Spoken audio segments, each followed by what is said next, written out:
அன்புக்குரிய நேயர்களே, இன்றைக்கு ஒரு புதுமையான விஷயத்தை பற்றி பேசப் போகிறோம். ஆனால் அது ஆபத்தான விஷயம் கூட. லவ் ஜிஹாத், இதை பற்றி என்னைக்கா நீங்கள் கேள்விப்பட்டிருக்கீங்களா? லவ் பற்றி உங்களுக்கு தெரியும், ஜிஹாது பற்றி தெரியும். ஆனால் இது என்ன புதிய வார்த்தை லவ் ஜிஹாத் என்பது? சமீப காலமாக ஊடகங்களிலே அடிபட்ட ஒரு செய்திதான் இது. கர்நாடக மாநிலத்தில் பந்த்வால் தாலுகாவில் உள்ள பாரிமாரு கிராமத்தில் 22 வயது அனிதா என்ற ஒரு பெண் ஜூன் மாதம் முதல் காணாமல் போய்விட்டாள். உடனடியாக வகுப்புவாதிகள் வழக்கம் போல் ஒரு வதந்தியை அவிழ்த்து விட்டார்கள். இந்த பெண்ணை பாகிஸ்தானோடு தொடர்புடைய தீவிரவாதி ஒருவர் காதலித்து இந்த பெண்ணை கடத்தி கொண்டு போய்விட்டார் என்பதுதான் அந்த செய்தி. இதற்காக அக்டோபர் 4ஆம் தேதி குருபுரா மடத்தைச் சேர்ந்த தலைவர் ராஜசேகரானந்தா என்பவர் இதனை கண்டித்து ஒரு கூட்டம் நடத்தினார். பயங்கரவாதிகளுடைய சதிக்கு அனிதா பலியாகிவிட்டார் என்று சொன்னார். அக்டோபர் மாதம் 15ஆம் தேதி ஹிந்து ஜஞ்சா சமிதி சேர்ந்தவர் துணை கமிஷனர் அலுவலகத்திற்கு முன்னாலே ஆர்ப்பாட்டம் நடத்தினார்கள். அதில் என்ன சொன்னார்னா, தட்சிண கன்னடத்தில் உள்ள மட்டும் 3000 இந்து பெண்கள், அதாவது அந்த மாவட்டத்தில் மட்டும் 3000 இந்து பெண்கள் இதுபோன்று தீவிரவாத முஸ்லிம்களால் காதலிக்கப்பட்டு கடத்தி செல்லப்பட்டிருக்கிறார்கள். கர்நாடகா முழுவதும் 30,000 பெண்கள் இவ்வாறு காணாமல் போய்விட்டதார்கள் என்று சொல்லி இந்த செய்தியை அவருடைய வலைதளத்தில் வெப்சைட்டிலும் அதனை பதிவு செய்து இந்த செய்தி மாநிலம் பூராவும் பரப்பப்பட்டது. ஒரு பதட்டமான ஒரு சூழ்நிலை அங்கே அந்த மாநிலத்திலே உருவாகியது. ஆக கர்நாடக உயர்நீதிமன்றம் காவல்துறைக்கு உத்தரவிட்டது, இது பற்றி சரியான ஒரு செய்தியை ஆய்ந்து கொண்டு வாருங்கள் என்று சொல்லியது. காவல்துறை களத்திலே இறங்கி செய்திகளை சேகரித்தது. கிடைத்த செய்தி என்னவென்று சொன்னால், அந்த அனிதா என்ற பெண்ணை கொலை செய்தவர் மோகன்குமார் என்பவர். அவர் பல பெண்களை இவ்வாறு மனம் முடிப்பதாக சொல்லி ஏமாற்றி அவர்களை பாலியல் பலாத்காரம் செய்து கொலைகளை செய்தவர். இவ்வாறு 17 கொலைகளை செய்தவர். அதில் ஒரு பெண்ணு தான் இந்த அம்மா.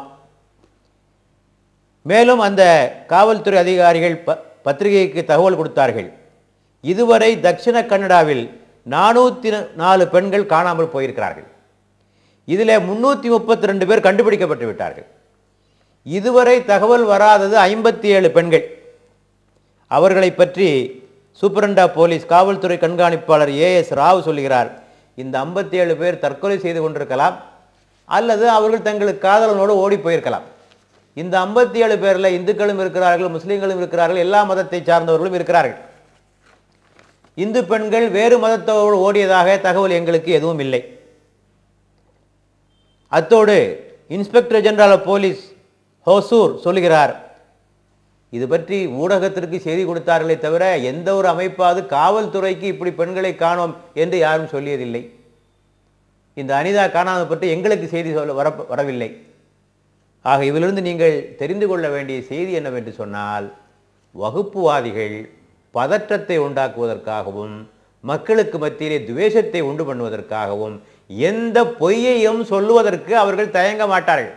பாருங்க, இந்த அனிதா விவகாரத்தை பாருங்க. அந்த பெண்ணு ஒரு கொலைகாரனால், ஏற்கனவே பல பெண்களை ஏமாற்றிய ஒரு கொலைகாரனால் கொலை செய்யப்பட்டிருக்கிறார். இந்த செய்தியை வைத்துக்கொண்டு தீவிரவாதிகள், முஸ்லிம் தீவிரவாதிகள் ஒரு இந்து பெண்ணை காதலித்து இஸ்லாத்திற்கு மதம் மாறிவிட்டார்கள், இதுபோன்று 30,000 பெண்கள் கர்நாடகாவில் மதம் மாற்றப்பட்டிருக்கிறார்கள் என்று பொய் சொல்லுகிற அளவுக்கு இவர்கள் போய்விட்டார்கள். ஆக இந்த செய்தியை நான் எதற்காக உங்களுக்கு இந்த தருணத்திலே சொல்கிறேன் என்று சொன்னால், வகுப்புவாதிகள் பற்றி உஷாராக இருங்கள். அவர்கள் நல்லிணக்கத்தை விரும்ப மாட்டார்கள். அவர்கள் அமைதியை குலைப்பதுதான் தங்களுடைய லட்சியம். ஏனென்றால் நமக்கெல்லாம் தெரியும், ஊர் 2 பட்டால் கூத்தாடிக்கு கொண்டாட்டம் என்பதாக. ஆக நாமெல்லாம் அமைதியாக இருக்கிற வரைக்கும், நல்லிணக்கமாக இருப்பது வரை வகுப்புவாதிகளுக்கு மிகுந்த கவலை. என்றைக்கு பதட்டமும் துவேஷமும் உண்டாகிறதோ அப்போதுதான் அவர்கள் தங்கள் இயக்கத்தை வளர்க்க முடியும், ஆட்சியை கைப்பற்ற முடியும். ஆகவே இது போன்ற காரியங்களை அவர்கள் செய்து கொண்டே இருப்பார்கள். பத்திரிகைகளுக்கும் இது ஒரு நல்ல ஒரு தீனியாக அமைகிறது. சில நல்ல பத்திரிகைகள் உண்மை செய்தி வெளியிடுகின்றன. பல பத்திரிகைகள், வகுப்புவாதத்தை வளர்க்க விரும்புகின்ற பத்திரிகைகள் ஆரம்பத்தில் செய்தியை வெளியிடுவார்கள், பின்னர் அதற்கு மறுப்பு செய்தி வந்தால் அதனை வெளியிட மாட்டார்கள். இப்போது நாம் சொல்லியிருக்கிற இந்த செய்தி இந்து பத்திரிகையிலே வெளியான ஒரு செய்தி. அவர்கள் 2 செய்தியும் வெளியிட்டிருக்கிறார்கள். முதலில் வந்த செய்தியையும் மறுப்பு செய்தியையும் வெளியிட்டிருக்கிறார்கள். ஆகவே இதில் நாம தான் கொஞ்சம் உஷாராக இருக்க வேண்டும். வகுப்புவாதிகளுடைய பொய்களை குறித்து எச்சரிக்கையுள்ளவர்களாக இருக்க வேண்டும்.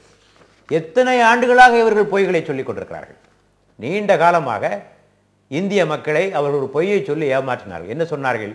இந்த நாட்டிலே உள்ள சிறுபான்மை மக்கள், குறிப்பாக முஸ்லிம் மக்களுக்கு எல்லா வகையான சலுகைகளும் அளிக்கப்படுகின்றன.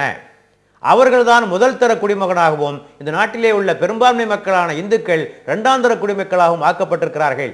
ஆகவே அப்பீஸ்மெண்ட் ஆஃப் மைனாரிட்டிஸ், சிறுபான்மையினருக்கு எல்லா சலுகைகளும் வழங்கப்பட்டு அவர்கள் தாஜா செய்யப்படுகிறார்கள், திருப்தி செய்யப்படுகிறார்கள். ஆனால் உண்மை என்ன? ராஜேந்திர சச்சார் கமிட்டி அறிக்கை வந்தது. அதில் என்ன சொல்லப்பட்டது?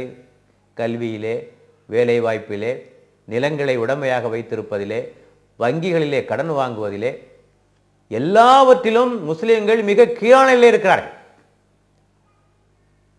அவர்கள் 13% ஆனால் அரசு வேலைகளிலே 2 முதல் 4% அளவில் தான் அவர்கள் பணியாற்றி கொண்டிருக்கிறார்கள். ஒரு வகையில் அவர்கள் ஷெட்யூல் இன மக்களை விட மிக பின்தங்கி இருக்கிறார்கள் என்ற செய்தியும் அதன் மூலமாக சொல்லப்பட்டது. ஆக இந்த அளவுக்கு அந்த பொய் அம்பலப்படுத்தப்பட்டது. ஆகவே இன்னும் இது போன்ற பல செய்திகளை அவர்கள் மக்களுக்கு மத்தியிலே சொல்லிக்கொண்டே இருக்கிறார்கள்.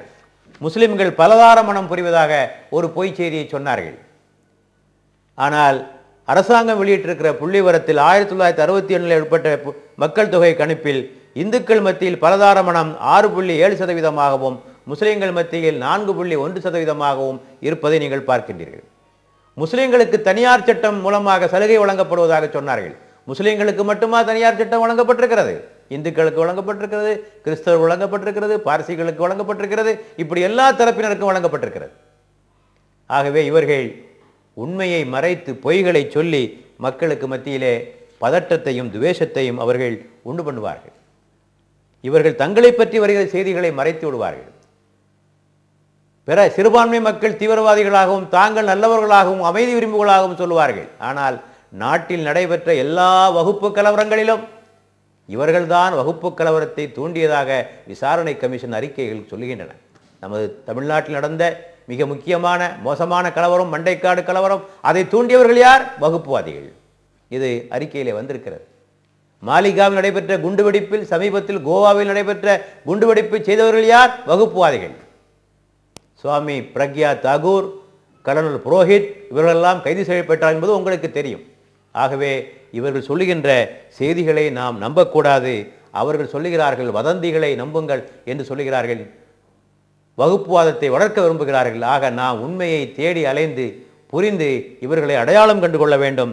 ஆகவே நாட்டில் நல்லிணக்கம் நடர வேண்டும் என்று சொன்னால் வதந்திகளை நம்பாமல் உண்மை செய்திகளை அறிந்து கொண்டு நல்லிணக்கமாக வாழ்வதற்கு நாம் அனைவரும் முயற்சி செய்வோம். இறை நம்பிக்கை கொண்டவர்களே, தீயவன் ஒருவன் ஏதேனும் ஒரு செய்தி உங்களிடம் கொண்டு வந்தால் அதன் உண்மை நிலையை நன்கு விசாரித்து தெளிவுபடுத்திக் கொள்ளுங்கள். நீங்கள் தெரியாத்தனமாக ஏதேனும் ஒரு கூட்டத்தினருக்கு தீங்கிழைத்து விட்டு பின்னர் உங்கள் செயலுக்காக வருந்தும் நிலை ஏற்பட்டுவிடக்கூடாது.